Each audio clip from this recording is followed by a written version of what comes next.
अमेरिकार अर्थ सचिव स्कॉट बेसांट कहते विरल पृथ्वी खनिज पदार्थ उपरे चाइनार रप्तानी कटकणा एक भूल बोली प्रमाणित होईछि।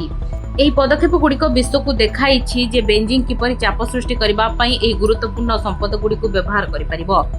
अक्टोबर चाइना प्रतिरक्षा ऑटोमोबाइल ग्राहक इलेक्ट्रोनिक्स एवं अनेक शिल्प पई गुरुत्वपूर्ण विवेचित विरल पृथ्वी प्रजुक्ति विद्यार रप्तानी उपरे नूतन नियम लागू करथिला। एही कटकणा गुड़िक अमेरिका एवं चाइना मध्य वाणिज्य आलोचना उत्तेजना वृद्धि करथिला।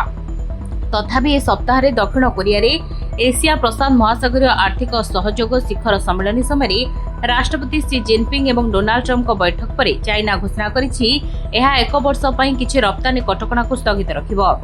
फाइनेंशियल टाइम्स सहित कथबार्ता करी बेसांट कहते चाइना समस्त को विपद विषय सतर्क करिछि।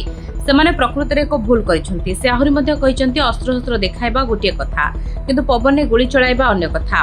विरल पृथ्वी धातु पर नियंत्रण विश्व बजार में अस्थिरता वृद्धि करथिला एवं जोगाण श्रृंखला को बाधाप्राप्त करथिला। ए क्षेत्र को चाइना पई अंतर्जातीय प्रभाव निर्माण पई एक प्रमुख उपकरण भाव में विवेचना करा जाय। बेसांट कहते चाइना पई पुणी थे समान पदक्षेप नेबा कष्टकर हेबो कारण अमेरिका समेत अनेक देश या विरुद्ध में विकल्प प्रस्तुत करिसेंति। से कहते चाइनार नेतृत्व दल विश्व प्रतिक्रिया विषय टिके चिंतित थिला। दक्षिण कोरिया रे चलथिबा एपीईसी शिखर सम्मेलन में शुक्रवार दिन शी जिनपिंग ट्रम्प को समालोचना करथिले। से एशिया प्रशांत महासागरीय क्षेत्र में से नेता माननकु कहिथिले जे तांको देश वार्षिक अर्थनैतिक आंचलिक फोरम रे विश्व मुक्त वाणिज्य को सुरक्षा देबारे सहायता करिबो, जहाको अमेरिका राष्ट्रपति डोनाल्ड ट्रम्प अणदेखा करुछंती। Bureau report Dinalipi live.